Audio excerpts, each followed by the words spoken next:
یہ جن الگ ہے اور شیطان الگ ہے، اکثر میں لوگوں کے بڑا کنفیوژن ان کے دماغ میں رہتا ہے اس چیز کے اوپر۔ دیکھیں میں نے جیسے بتایا کہ ابلیس جو ہے، ابلیس خود جو شیطانوں کا سردار ہے، وہ جو ہے وہ جن ہے۔ لیکن جب میں نے یہ کہا کہ جن جو ہے ایک صفت ہے،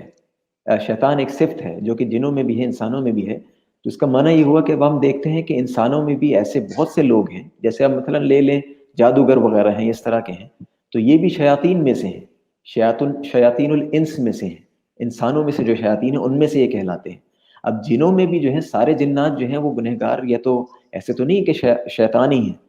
یعنی ان کے اندر شیطانی صفت پائی جاتی ہو۔ ہم جانتے ہیں کہ جنات میں نیک جن بھی ہیں، ایمان والے جن بھی ہیں،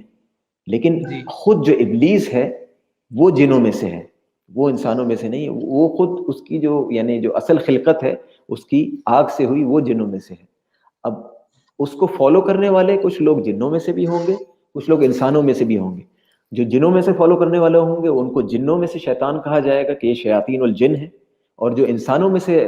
جو اس کو فالو کرنے والے ہوں گے، جو اس کے طریقے پر چلنے والے ہوں گے، جو اس کی عبادت کرنے والے ہوں گے، ہم جانتے ہیں آج کے دور میں باقاعدہ ایسے لوگ ہیں جو کہ ابلیس کو پکارتے ہیں، اور جادوگر بھی جو ہیں ایسی تو جادوگر نہیں بنتے، ان کو کچھ اختیارات دیے ضرور گئے ہیں لیکن ان کی آخرت تو ہمیشہ کے لیے برباد ہے۔ تو یہ جی انسانوں میں سے جن ہے، تو یہ ہے مطلب ابلیس خود جو ہے وہ جن ہے اور شیطان ہے، اور وہ جنوں میں سے ہے، اور شیاطین جو ہے وہ انسانوں میں سے بھی ہو سکتے ہیں، اور اسی طرح جناتوں میں سے بھی ہو سکتے ہیں۔